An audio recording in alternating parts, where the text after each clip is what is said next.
At the precise instant, Representative Omar accused Senator John Kennedy of harboring partisan prejudice and lacking comprehension of immigration statutes during the Senate inquiry, she committed the critical error common among overconfident officials. She neglected to remember she was assailing a Rhodes Scholar jurist from Louisiana, who had dedicated 3 full weeks to preparing to depose her under oath regarding the sibling she was accused of wedding to circumvent immigration laws. The Senate Judiciary Committee had convened a formal session designated Immigration Irregularities, Ethical Breaches, and Misuse of Office, a comprehensive review of accusations leveled against current members of Congress. The mere designation of the hearing had sent progressive coalitions into a state of heightened anxiety, generating dozens of opinion pieces regarding Republican investigative overreach and targeted critiques of minority women in the legislature. Demonstrations had been coordinated outside the Capitol structure, progressive luminaries had tweeted their endorsements for Omar, and the Council on American-Islamic Relations had released a declaration denouncing the inquiry before it had even commenced. However, none of those external factors held any significance within the confines of the hearing chamber. This was not a televised cable news disputation where talking points and misdirection could succeed, where one could filibuster through uneasy inquiries, or where allegations of bias would terminate the line of questioning. This was a duly constituted congressional inquiry possessing the complete power and jurisdiction of the United States Senate. Witnesses would provide testimony under oath, signifying that every utterance carried the gravity of federal perjury statutes. Inquiries would be responded to with a definitive yes or no. Evasions would be memorialized in the permanent congressional archive, and falsehoods would constitute felonies punishable by up to 5 years in a federal penitentiary. The committee had subpoenaed extensive documentation: marriage licenses from Minnesota, immigration files, tax returns, campaign finance disclosures from the FEC, social media histories, and sworn affidavits from numerous observers. They had constructed a chronological timeline encompassing 15 years. They had retained forensic accountants to scrutinize fiscal transfers, and they had consulted with immigration counselors regarding fraud statutes and tax attorneys concerning filing infractions. Ilhan Omar had been subpoenaed to testify, meaning she possessed no alternative but to attend. She arrived precisely at 9 a.m., encircled by 3 expensive attorneys from a prominent District of Columbia law firm, prepared to utilize every legal and rhetorical maneuver available. She had passed the preceding week in strategy sessions, reviewing her rights, rehearsing evasive rejoinders, and preparing declarations regarding religious unfairness and systemic bias. Her legal team had formulated multiple objections, planned to request executive sessions for sensitive subjects, and possessed a communication strategy ready to inundate social media with sympathetic narratives the moment the situation became arduous. Senator John Kennedy possessed entirely different objectives. The senior senator from Louisiana, a gentleman who had transitioned from the Democratic to the Republican Party in 2007, was far more formidable than his folksy demeanor might imply. He held a bachelor's degree from Vanderbilt University, a law degree from the University of Virginia, and a Bachelor of Civil Law degree from Oxford University, where he had studied as a Rhodes Scholar. He had practiced law for over 40 years, served as legal counsel to Governor Buddy Roemer, worked as secretary of the Louisiana Department of Revenue, and spent years as the Louisiana State Treasurer before being elected to the Senate in 2016. Behind the unassuming Louisiana drawl and the rustic metaphors regarding his mother, fishing, and common sense, John Kennedy was one of the most acute legal intellects in Congress. He had litigated cases, he had cross-examined adversarial witnesses, and he had dismantled prepared defendants who believed they possessed superior intellect to the country lawyer from Zachary, Louisiana. His colleagues understood the reality. When Kennedy commenced asking questions in his deliberate, courteous Southern manner, an individual was about to be methodically dissected. For this specific hearing, Kennedy had dedicated 3 complete weeks to preparation, far more time than he had allocated to most Supreme Court confirmation proceedings. He had personally examined every document the committee had subpoenaed. He had generated detailed timelines with his staff, cross-referencing marriage licenses with tax filings, immigration paperwork with social media entries, and campaign finance reports with Minnesota ethics infractions. He had pinpointed every contradiction, every dubious coincidence, and every instance where Omar's public assertions did not align with official records. He had formulated over 200 inquiries, organized into specific categories, each one engineered to necessitate a simple, affirmative or negative response. He had anticipated probable objections and prepared rejoinders. He had consulted with immigration experts regarding the specific components required to substantiate marital fraud, and he had reviewed federal perjury laws to comprehend exactly what would constitute lying under oath. He had studied Omar's prior interviews to recognize her patterns of deflection and talking points, then crafted questions specifically designed to penetrate them. Most significantly, he had aggregated physical evidence, marriage certificates, photographs, tax records, FEC reports, and social media archives, all organized in binders with tabs, ready to be projected on the hearing room monitors at the precise instant they would possess maximum impact. Each item of evidence had been authenticated, verified, and prepared for entry into the official congressional archive. Kennedy comprehended something his associates frequently neglected. Congressional hearings under oath were not about winning debates or scoring political victories. They were about establishing a permanent legal archive that could catalyze federal investigations, supply evidence for criminal prosecutions, and determine facts that no amount of subsequent public relations spin could expunge. If he executed this correctly, Omar would not merely be politically comprised, she would be legally exposed.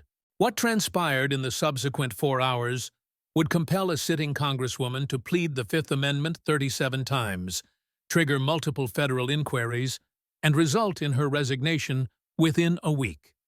If you have ever desired to observe what occurs when a Louisiana attorney cross-examines an individual who believed Twitter retorts would suffice in a Senate hearing, this is that occasion.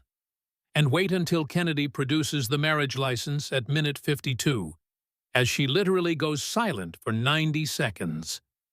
The Senate hearing chamber was filled to capacity with 200 individuals, predominantly media, congressional aides, and political analysts, who had waited hours for seating. C-SPAN cameras were positioned to record every instant.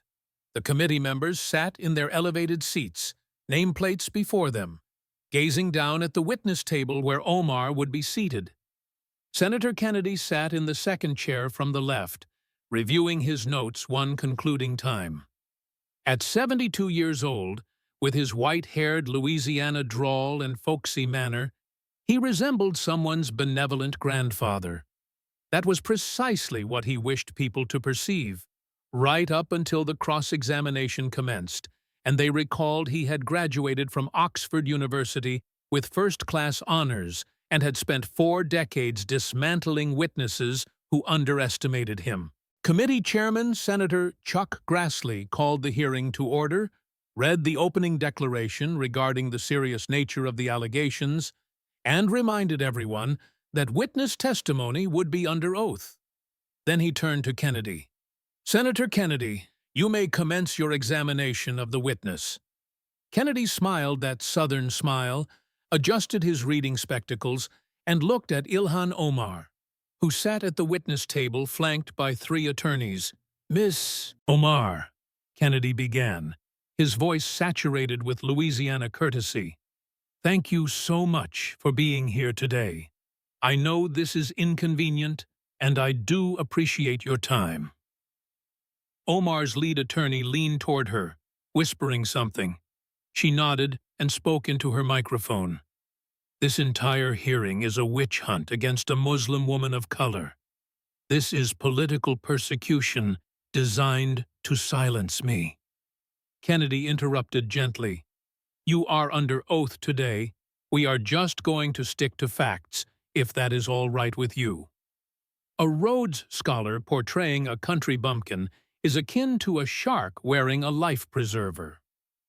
You understand you are under oath, correct? Kennedy continued, remaining pleasant. Yes, but this entire proceeding is… I just need a yes or no, ma'am. You are under oath, correct? Omar's attorney whispered again. She replied tersely, yes. Wonderful. So you will tell the truth, the whole truth, and nothing but the truth, just like you swore when you were sworn in? Of course, but I want to state for the record. Yes or no, ma'am? Will you tell the truth? Her jaw tightened. Yes. Perfect. See, that was not hard at all. Now we can have a nice, productive conversation. Kennedy flipped open his first binder. Ms. Omar, on March 23, 2019, you gave a speech at a CARE event in Los Angeles. Do you remember that? I have given many speeches. This specific one, ma'am, at CARE, March 23, 2019. I believe so. Good. I am going to play a short clip from that speech. He nodded to the technician, and video appeared on the monitors throughout the hearing chamber. There was Ilhan Omar at the CARE event, speaking about Muslim civil liberties. CARE was founded after 9/11. Her voice filled the room, because they recognized that some people did something and that all of us were starting to lose access to our civil liberties. The clip concluded. The room was completely silent. Kennedy looked at his notes, then at Omar. Did you say those words, ma'am? Some people did something? That quote has been taken completely out of context. Ma'am, I am not asking about context right now. Did those words come out of your mouth, yes or no? Omar glanced at her attorneys. Under oath, she could not deny what everyone had just observed. Yes, but the full context. Thank you. That is all I needed. Kennedy retrieved a document. On September 11, 2001, 2,977 Americans were murdered by terrorists affiliated with Al-Qaeda. That is a fact, correct? Yes. 19 hijackers, 4 commercial airplanes, attacks on the World Trade Center, the Pentagon, and a field in Pennsylvania where brave passengers fought back. All facts? Yes. And you characterize this as some people did something. Is that a fair characterization of the worst terrorist attack on American soil? I was discussing civil liberties in the aftermath. Yes or no, ma'am? You called the murder of 2,977 Americans? Some people did something. Did you or didn't you? Under oath, with the video evidence, she had nowhere to conceal herself. I used those words, yes. Kennedy retrieved a thick binder and began reading names. Stephen Adams, Gordon Amoth, Edelmiro Abad, Paul Acquaviva, Christian Adams. He continued reading slowly, clearly. These are just the first 5 names alphabetically of the 2,977 Americans who were murdered that day. These are the some people who had something done to them. He looked up at Omar.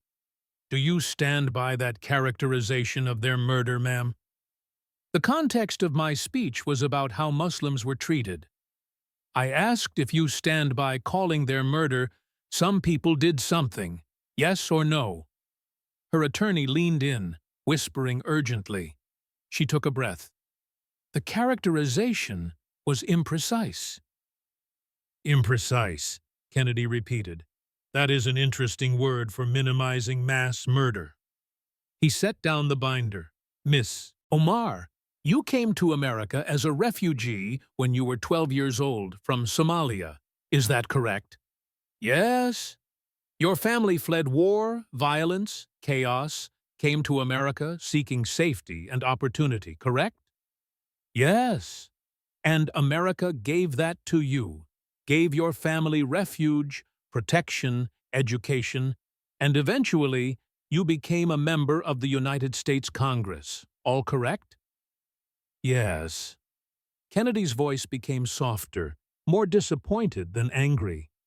And you cannot properly honor 2,977 murdered Americans without minimizing their deaths as some people did something. He paused, letting that settle. Ma'am, I am just a simple man from Louisiana, but where I come from, we call that ingratitude, and under oath, that is now part of the permanent congressional record. She had to defend some people did something under oath. Share, if you remember where you were on 9/11. Kennedy flipped to his next binder, this one significantly thicker. Now, Ms. Omar, let us discuss your marriages, plural. Omar's attorneys immediately leaned in. She spoke firmly into the microphone. My personal life is not relevant to this committee's purview. Ma'am, Kennedy interrupted with exaggerated patience, you are testifying at a hearing about immigration fraud. Your marriages are absolutely relevant to immigration fraud allegations, wouldn't you agree? Watching a lawyer trap someone who thinks feelings supersede facts is pure artistry. This is harassment of a Muslim woman. Ma'am, you are under oath. Let us just answer the questions truthfully, and we will all get home for supper. He retrieved documents and had them displayed on the screens. You entered into a legal marriage with Ahmed Noor Saeed Elmi on February 12, 2009 in Minneapolis, Minnesota, correct? This is a private, yes or no, ma'am. Did you legally marry Ahmed Noor Saeed Elmi in 2009?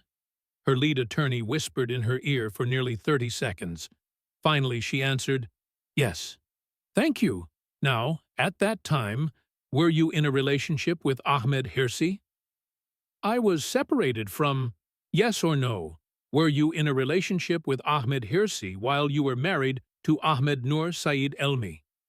Another consultation with attorneys, yes. And during your marriage to Elmi, you had children with Hirsi, correct? Yes. Kennedy retrieved more documents. These are photographs that were publicly available on social media before they were deleted. They show you and Ahmed Noor Saeed Elmi as children in what appears to be the same household. Do you recognize these photos? The images appeared on screens, young Omar and Elmi in family settings. I don't recall. Ma'am, is that you in these photographs, yes or no? It appears to be, but thank you. He retrieved more documents. These are school records from Somalia listing you and Ahmed Noor Saeed Elmi with the same parents. Do you recognize these records? Those records are yes or no, ma'am? Her attorneys were whispering frantically. She looked trapped. I don't have independent verification of those. The records list the same parents for both you and Elmi. Yes or no? According to those documents, yes. Kennedy retrieved printed social media posts. These are archived posts from family members before they were deleted, referring to Ahmed Noor Saeed Elmi as your brother. Did members of your family refer to him as your brother on social media? I can't control what others did. Did they or didn't they, ma'am? Some posts may have used that terminology. Kennedy sat down all the documents and looked directly at Omar. Miss Omar, I am going to ask you a direct question, and I remind you that you are under oath. Is Ahmed Noor Saeed Elmi your biological brother? The room went completely silent. Omar's attorneys were in a huddle, whispering urgently.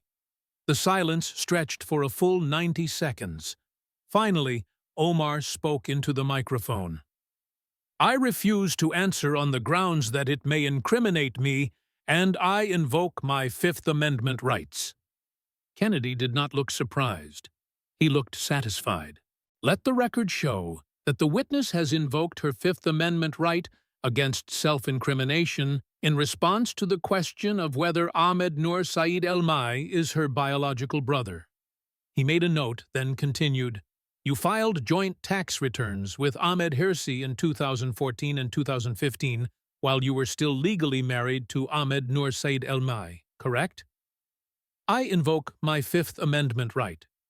You were fined $3,500 by the Minnesota Campaign Finance Board for violations related to improper tax filings, correct? I invoke my Fifth Amendment right. Did you marry Ahmed Nur Saeed El-Mai to assist him with immigration status? I invoke my Fifth Amendment right." Kennedy leaned back in his chair. "Ms. Omar, I have been practicing law for over 40 years. In Louisiana, we have a saying, 'The Fifth Amendment is the truth's last hiding place.' Innocent people don't plead the Fifth to simple yes or no questions about basic facts of their life." He retrieved a formal document. "You have now invoked the Fifth Amendment on questions about whether El-Mai is your brother, about your tax filings, and about potential immigration fraud. This committee will forward its findings to the Department of Justice for investigation of potential immigration fraud, tax fraud, and perjury." He looked at the cameras. "The American people deserve answers under oath. You have refused to give them, but your refusal to answer speaks volumes. Pleaded the Fifth on the brother marriage question under oath. Comment guilty if you see it." Kennedy moved to his next binder without missing a beat. "Let us discuss your statements about Jewish Americans, shall we?" Omar's posture stiffened. "I was criticizing Israeli government policy, not— Ma'am, I have your tweets right here. Let us read them together and let the committee decide what you were criticizing." A Southern lawyer reading anti-Semitic tweets with exaggerated politeness is purely masterful. Kennedy had her tweets displayed on the screens. February 10, 2019, you tweeted, and I quote, "It's all about the Benjamin's baby," with a money bag emoji. Did you send that tweet? Yes, but just yes or no, please. Yes. This was in response to a question about political support for Israel. You were suggesting that support for Israel is bought with money, correct? I was criticizing AIPAC. Yes or no? Were you suggesting money buys political support for Israel? Yes. Another tweet appeared. November 16, 2012, you tweeted, "Israel has hypnotized the world. May Allah awaken the people and help them see the evil doings of Israel." Did you tweet that? Yes, but I was young. You were 30 years old, ma'am. Did you tweet it? Yes or no? Yes. Kennedy retrieved official congressional documents. On March 7, 2019, the U.S. House of Representatives passed H.R.E.S. 183, a resolution condemning anti-Semitism. This resolution was a direct response to your statements, correct? Omar glanced at her attorneys. The resolution addressed many forms of hatred. Ma'am, was your anti-Semitism the reason this resolution was introduced? Yes or no? Long pause. It was mentioned in the context, yes. Your own party, Democrats, felt compelled to pass a resolution condemning anti-Semitism because of your statements, correct? Yes. And this happened twice. Two separate occasions where your own party condemned you for anti-Semitic statements, correct? The resolutions addressed multiple, yes or no. Were you condemned twice? Yes. Kennedy retrieved a historical document. Jewish refugees came to America fleeing the Holocaust. 6 million Jews were murdered in Europe. These are facts, correct? Yes. They were murdered because of conspiracy theories about Jews controlling things with money and having mystical power over world events, correct? Yes. The exact same conspiracy theories you promoted in your tweets about Benjamins and hypnotizing the world. Would you agree that is the same type of anti-Semitic language? I disagree with that characterization. Your own party agreed with it twice. They passed resolutions condemning it, correct? She was trapped by her previous admissions. Yes. Kennedy's voice became quieter, more serious. Ms. Omar, you came to America as a refugee fleeing persecution. Jewish refugees came here fleeing genocide, and you attacked them using the same language that led to that genocide. He paused. Under oath, I am asking you, do you understand why your own party felt compelled to condemn you? Yes. Have you apologized to the Jewish community for spreading anti-Semitic tropes? I issued statements. Have you apologized, yes or no? I expressed regret for how my words were received. That is not an apology, ma'am. That is deflection. Under oath, have you apologized for spreading anti-Semitism? Long silence. No. Let the record reflect that the witness, under oath, admits she has not apologized for anti-Semitic statements that her own party condemned twice. Condemned by her own party twice, had to admit it under oath. Share if you remember the tweets. Kennedy opened another binder, this one filled with FEC reports. Your campaign paid your husband's consulting firm, the E Street Group, approximately $2.8 million. Is that correct? Campaign expenditures are public record and legal. I asked if the amount is correct, yes or no. Approximately yes. Your husband is Tim Minett, correct? Yes. And you married him on March 11th, 2020, correct? Yes. Follow the money is basic law, and Kennedy has been doing this for 40 years. Kennedy retrieved court documents. On August 27, 2019, Beth Minett, Tim Minett's wife at the time, filed for divorce.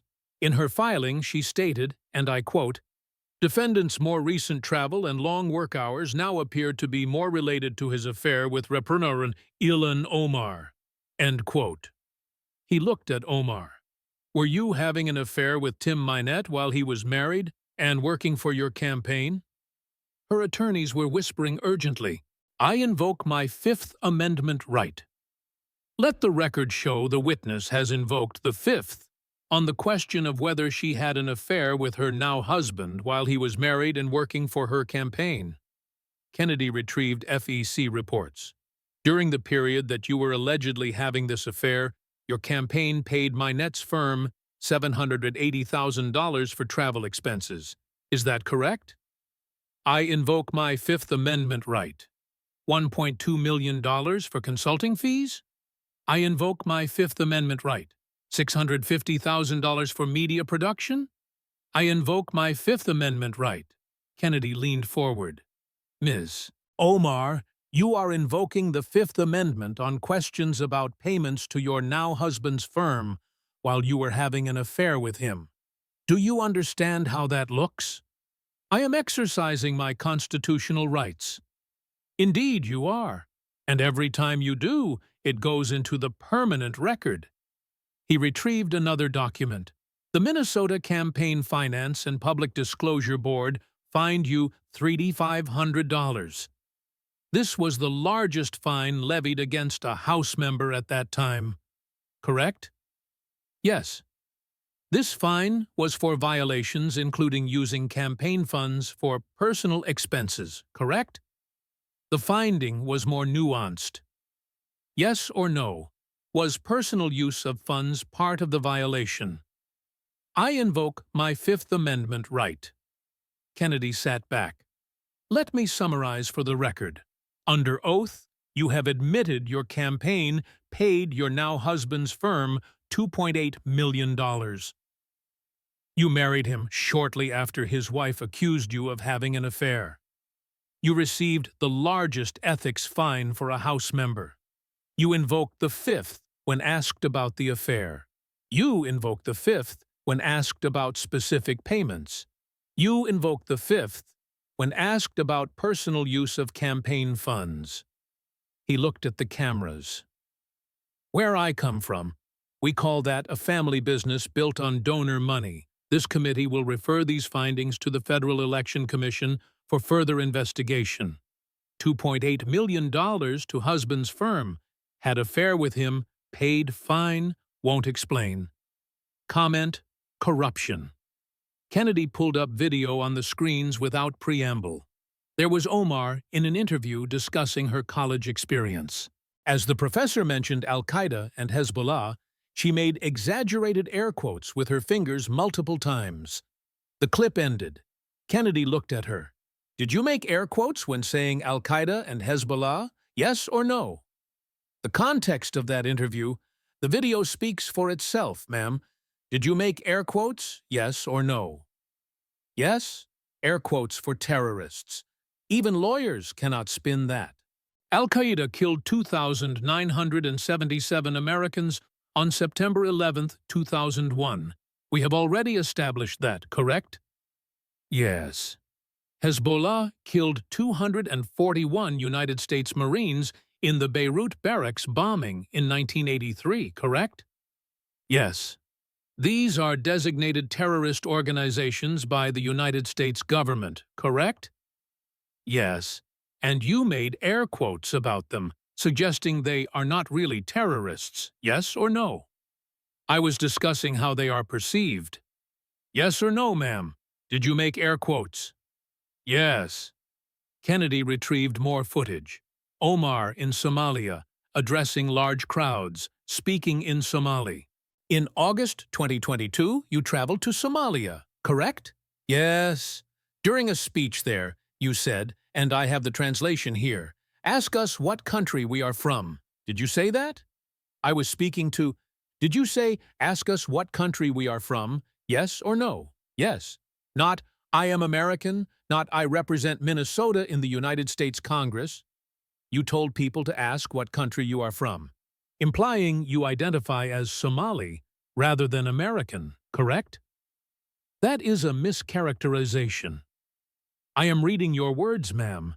Did you say them or not? Yes, but thank you. Kennedy retrieved a copy of the oath of office. When you were sworn into Congress, you took an oath, correct? Yes. You swore to support and defend the Constitution of the United States against all enemies, foreign and domestic, correct? Yes. Al-Qaeda is a foreign enemy of the United States, correct? Yes, but you made air quotes about them, suggesting they are not really enemies. I was discussing the complexity. Yes or no? Are they enemies of the United States? Yes. Did you honor your oath when you made air quotes about American enemies? Long silence. This is a dangerous question under oath. I believe I have honored my oath. You believe you have. You are not certain? I have done my best to, yes or no, have you honored your oath to defend America against enemies like Al-Qaeda? I have worked to represent my constituents. That is not what I asked. Have you honored your oath, yes or no? Her attorneys were frantically whispering. She finally responded. I invoke my Fifth Amendment right. The room erupted in murmurs. Kennedy let it sit for a moment.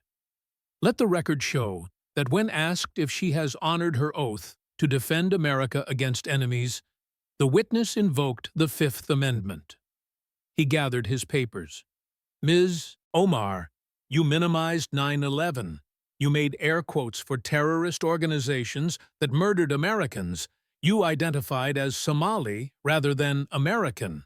And under oath, you cannot confirm you have honored your oath to defend the United States. He looked directly at her. I am just a country lawyer, but that sounds an awful lot like divided loyalty to me. This committee will note these concerns in its final report to the full Senate.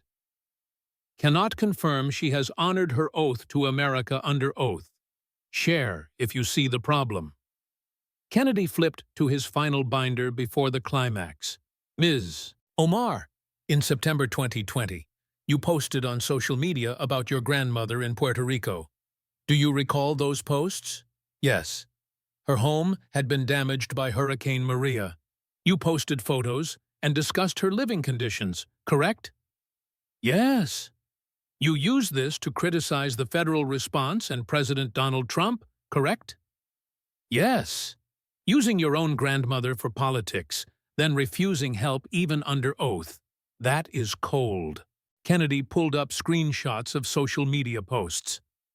In response to your posts, conservative commentator Matt Walsh organized a GoFundMe campaign to help repair your grandmother's home, correct?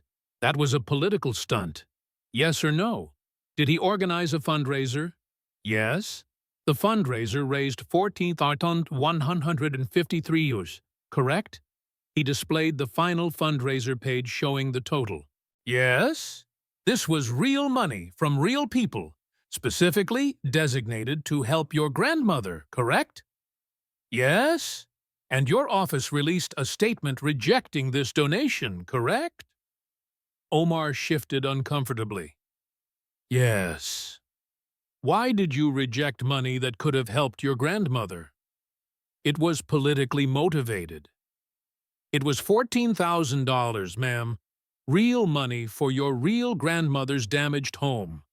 Why did you reject it? We didn't want to participate in a political stunt. Kennedy retrieved recent photos. Has your grandmother's home been repaired since then? Omar hesitated. A dangerous tell under oath. I am not certain of the current status. Yes or no? Has it been repaired? Not to my knowledge, no. So your grandmother is still living in damaged conditions? I believe so. Yes, but you rejected $14,000 that could have repaired her home. The money came with political strings. There were no strings, ma'am. It was money for your grandmother from Americans who wanted to help. And you said no.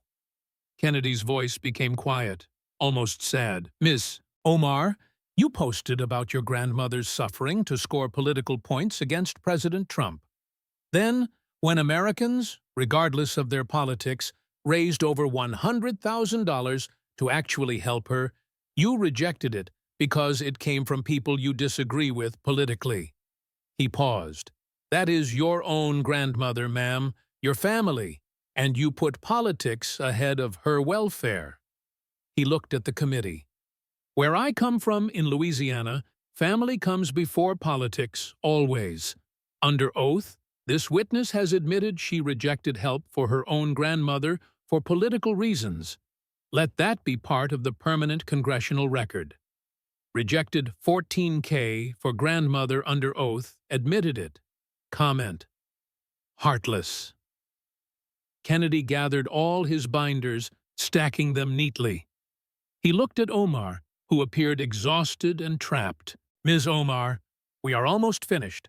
Just a few more questions to tie everything together. His tone had shifted slightly.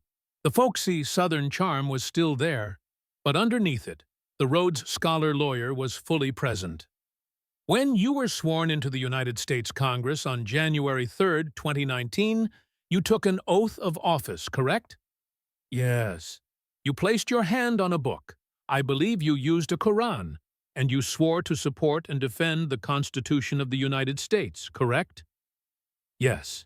Against all enemies, foreign and domestic, correct? Yes. And you swore to bear true faith and allegiance to the same, correct? Yes. Have you honored that oath, Ms. Omar? She knew this was the trap. Everything was building to this. I believe I have done my best to... Yes or no, ma'am? Have you honored your oath? I have worked to represent... The oath asks about defending the Constitution and bearing true faith to America. Have you honored it? Yes or no? Her attorneys were in a desperate huddle. She looked trapped. I believe so. You believe so. You are not certain. Silence. Kennedy began walking through everything systematically. You minimized the murder of 2,977 Americans on 9/11 as some people did something. Is that honoring your oath to defend America, yes or no? That is not a yes or no. I invoke my Fifth Amendment right. You pleaded the Fifth Amendment when asked if Ahmed Nur Saeed Elmi is your brother. You pleaded the Fifth on questions about potential immigration fraud, fraud against the very country you swore to serve. Is immigration fraud honoring your oath? I invoke my Fifth Amendment right. You admitted spreading anti-Semitism so severe, your own party condemned you twice. Is attacking American citizens based on their religion honoring your oath to defend the Constitution? That is not a fair characterization. Yes or no? I invoke my Fifth Amendment right. Kennedy's voice rose slightly as he continued the litany. You funneled $2.8 million to your husband's firm while having an affair with him. You invoked the Fifth on questions about whether that was proper. Is using donor money to enrich your family honoring your oath? I invoke my Fifth Amendment right. You made air quotes about Al-Qaeda and Hezbollah, enemies who murdered Americans. When asked if you have honored your oath to defend against enemies, you invoked the Fifth, correct? Yes. You rejected help for your own grandmother for political reasons. You identified as Somali rather than American. And when asked directly if you have honored your oath to America, you said you believe you have, not that you have, but that you believe you have. Kennedy walked back to his seat, but remained standing. Ms. Omar, let me summarize what you have admitted under oath today. You minimized 9/11, admitted you spread anti-Semitism condemned by your own party, admitted you pleaded the Fifth on brother marriage fraud allegations, admitted you pleaded the Fifth on affair and campaign finance violations, admitted you made air quotes for terrorist organizations, admitted you identified as Somali over American, admitted you rejected help for your grandmother for political reasons, admitted you cannot confirm you have honored your oath to America. Admitted all under oath, all now permanent congressional record, all undeniable because you swore to tell the truth. He picked up a formal document. Based on this testimony, this committee hereby makes the following referrals to the Department of Justice: investigation of potential immigration fraud, tax fraud, and perjury. To the Internal Revenue Service, review of tax filings from 2009 to present. To the Federal Election Commission, investigation of campaign finance violations and personal use of campaign funds. To the House Committee on Ethics, review of conduct violations and recommendation for censure or expulsion. To the FBI, investigation of statements made under oath today for potential perjury. He looked at Omar directly. Do you have anything to say, Ms. Omar, remembering that you are still under oath? She looked at her attorneys, who shook their heads. She turned back to the microphone. I have nothing further to say at this time. Kennedy nodded. In 40 years of practicing law, I have seen a lot of witnesses. The innocent ones answer questions clearly and directly. The guilty ones plead the Fifth. You have pleaded the Fifth 37 times today. Let the American people draw their own conclusions. He picked up his gavel. This hearing is adjourned. Thank you for your testimony, Ms. Omar. All of it, every word under oath, now part of the permanent congressional record, where it will remain forever. He banged the gavel once. We are adjourned. The C-SPAN footage went viral with a speed and intensity that surprised even seasoned political observers. Unlike cable news sound bites that could be clipped, edited, and spun into different narratives, or social media posts that could be deleted or claimed out of context, this was official congressional testimony under oath, recorded by C-SPAN from multiple camera angles in its entirety. It could not be spun. It could not be contextualized away, and it could not be denied. Every word Omar had said, and more importantly, every question she had refused to answer, was now permanent congressional record, archived in the National Archives, available to journalists, prosecutors, and historians forever. The numbers told the story of how hungry Americans were for actual accountability. Within 6 hours, 42 million views across YouTube, Twitter, Facebook, and TikTok. Within 24 hours, 94 million views. Within 48 hours, 134 million views. Within 1 week, 178 million cumulative views. By comparison, the average State of the Union address gets about 30 million viewers. The Kennedy-Omar hearing had nearly 6 times that audience, and the numbers kept climbing as more people discovered the footage and shared it with friends and family. Pleaded the Fifth 37 times became the instant, inescapable headline across every news outlet in America.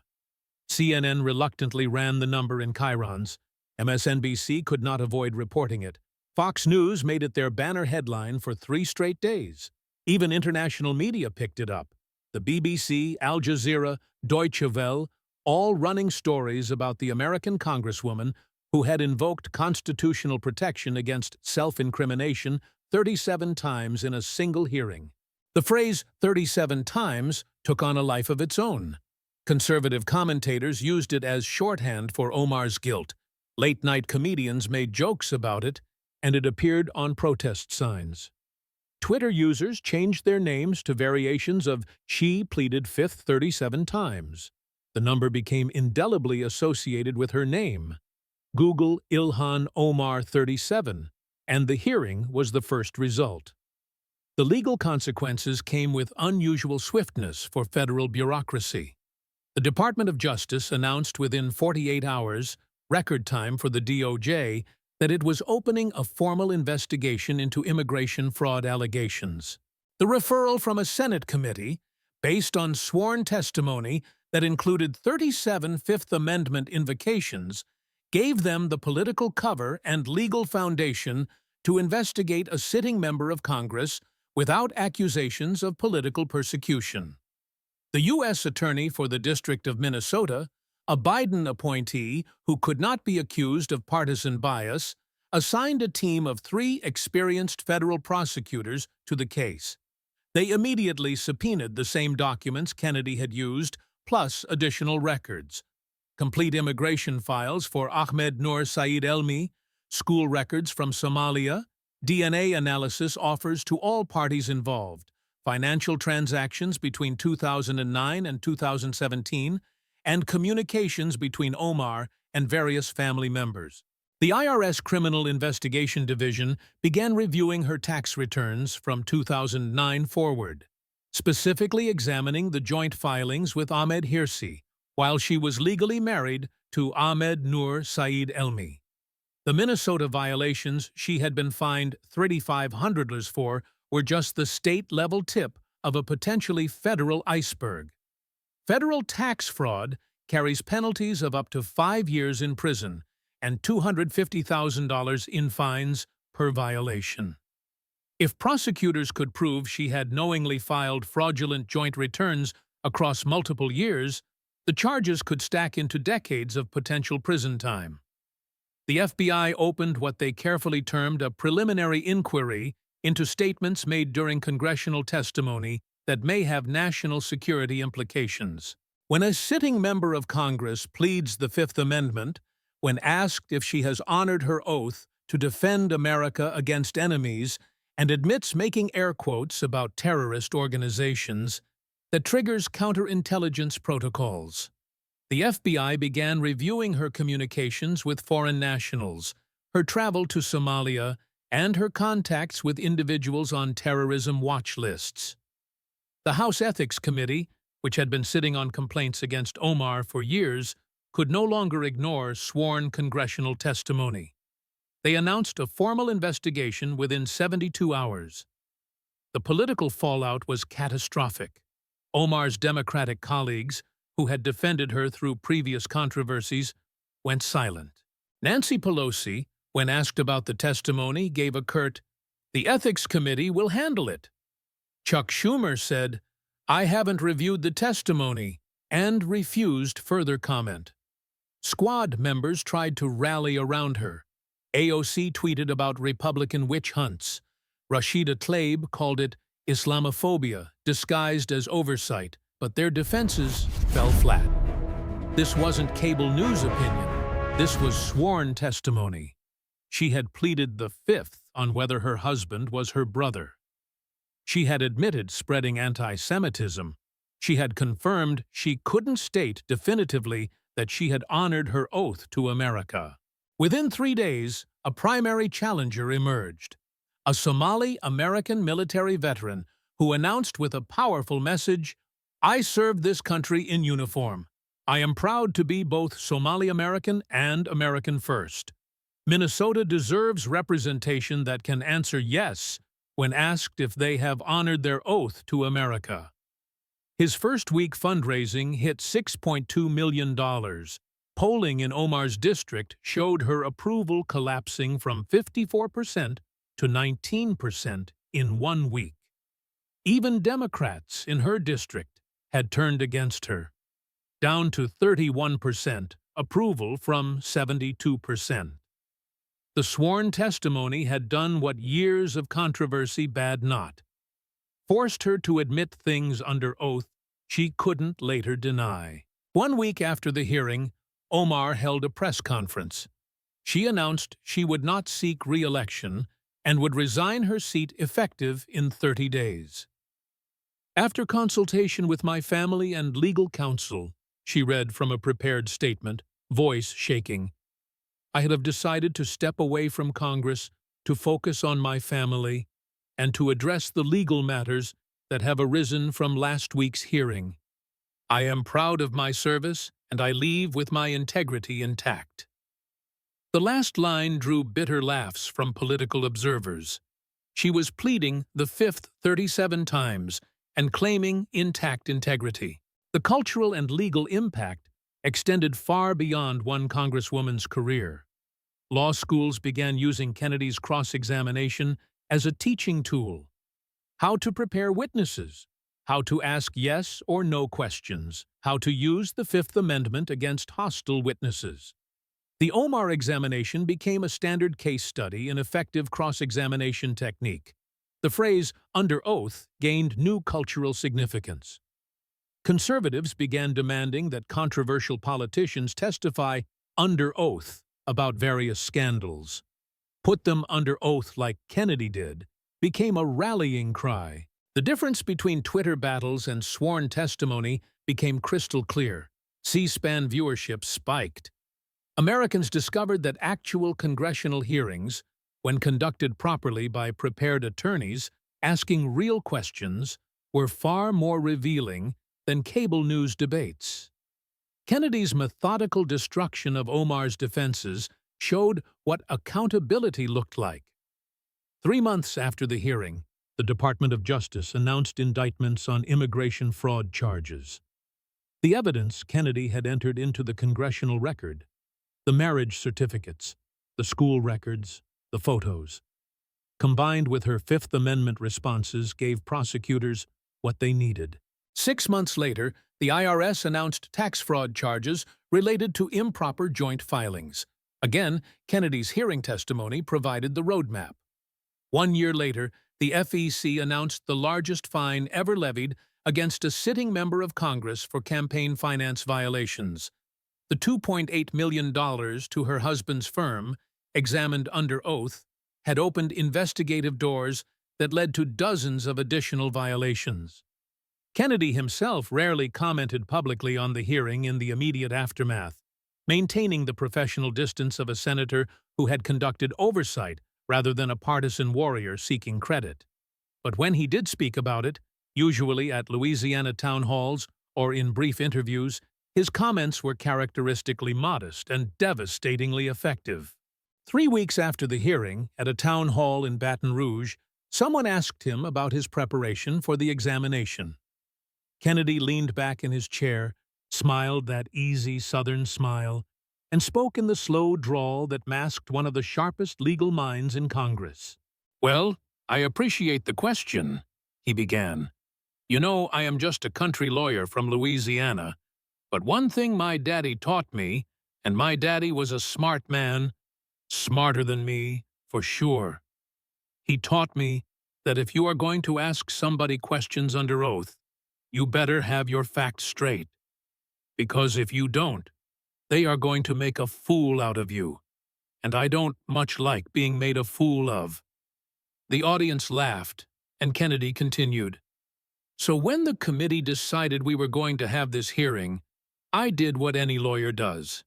I read everything I could find, every document, every interview she had ever given, every tweet, every Facebook post, every public statement, and I organized it all, and I thought about what questions needed asking, and I thought about what answers I might get, and I prepared for those answers." He paused, taking a sip of water. "Now, turns out when you ask simple yes or no questions, and people are under oath, one of three things happens. They tell the truth, they lie and commit perjury, or they plead the Fifth Amendment. She pleaded the Fifth 37 times. That was her choice. All I did was ask questions." Someone in the back shouted, "Were you surprised she took the Fifth so many times?" Kennedy's expression became more serious.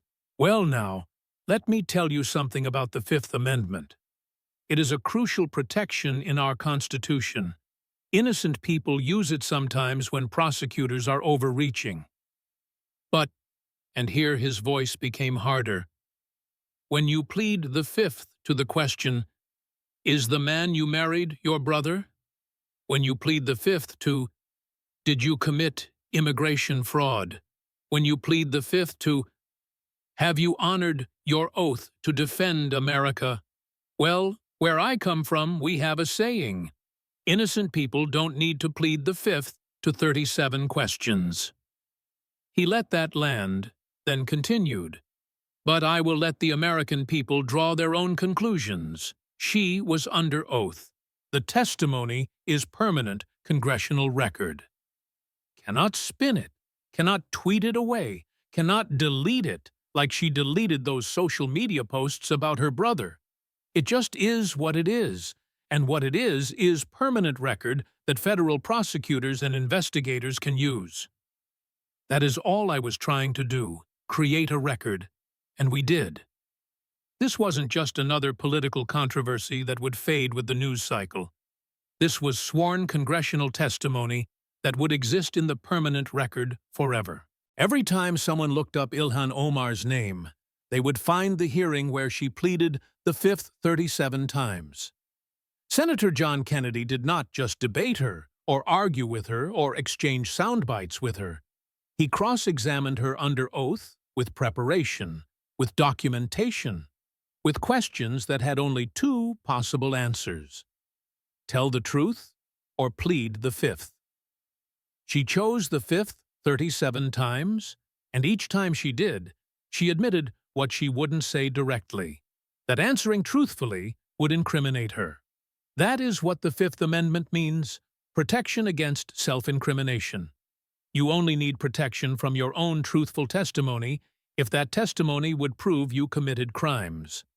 Twitter retorts don't work under oath. Victim narratives don't work under oath. Accusations of Islamophobia don't work under oath. You have to answer yes or no. You have to tell the truth or plead the Fifth. There is no middle ground, no spinning, no deflecting. And America watched as a sitting member of Congress pleaded the Fifth when asked if the man she married was her brother, pleaded the Fifth when asked about tax fraud that Minnesota had already fined her for, pleaded the Fifth when asked about campaign finance violations involving millions of dollars to her husband's firm, pleaded the Fifth when asked if she had honored her oath to defend America against the same terrorist organizations she had made air quotes about.